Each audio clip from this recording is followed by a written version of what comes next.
गोंदवलेकर महाराज यांचं आजचं प्रवचन 15 जुलै. तैमाय लागल्यावर गुरुभेट निश्चित. काय करावे हे मनुष्याला कळते, पण त्याचे मन त्याला आवडत नाही. विषयाचा उपभोग घेताना आपले मन त्यामध्ये रंगून जाते आणि त्याचे सुखदुःख विस्तारताना मात्र आपली भ्रमिष्ठासारखी चित्तवृत्ती होते. आपल्याला झालेला भ्रम नाहीसा करायला 3 गोष्टी आवश्यक आहेत. एक सदविचार, दुसरे म्हणजे नामस्मरण आणि तिसरी सत्संगती. संत ओळखणे फार कठीण आहे. आपण त्यांच्यासारखे व्हावे तेव्हाच ते आपल्याला कळतात. त्यापेक्षा सदविचार बाळगणे कधीही सोपे.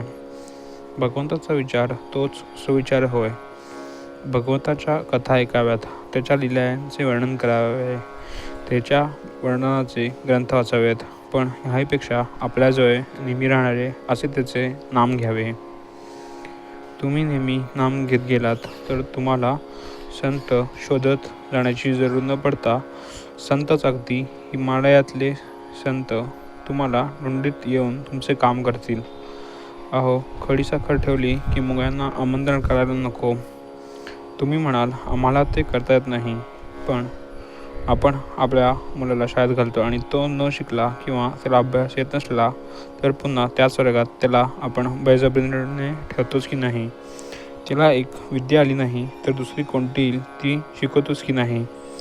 आणि त्याने आपल्याला पोटापाण्याची व्यवस्था करायला तयार व्हावे म्हणून आपल्याला तैमाय लागतेच की नाही.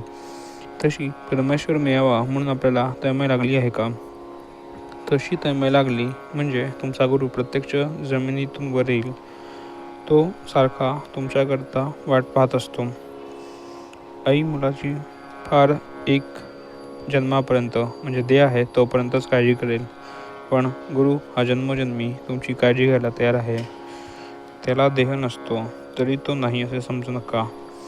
तुम्ही निश्चिंत झाला म्हणजे तो निश्चिंत होतो, म्हणून तुम्ही केव्हाही निश्चिंत होऊ नका. देहाचे भोग येतील जातील, पण तुम्ही सदा आनंदात राहा. तुम्हाला आता काय करणे उरले आहे असे मानू नका. गुरुभेट झाली म्हणजे तुम्हीपणात उरतच नाही, मात्र गुरुला अनन्य शरण जा. एक शिष्य मला भेटला तेव्हा तो आनंदाने नाचू लागला. मी त्याला विचारले, तुला एवढा आनंद कसला आहे? त्यावर तो म्हणाला, मला आता आनंदाशिवाय काहीच उरले नाही, कारण मला आज गुरु भेटले. जो असा झाला त्यालाच खरी गुरुची भेट झाली. तुम्ही गुरुला अनन्य शरण जा म्हणजे तुम्ही आणखी काही करण्याची जरुरीच उरत नाही. भगवंताची तैमाय हा साधकपणाचा प्राण आहे. श्रीराम जय राम जय जय राम.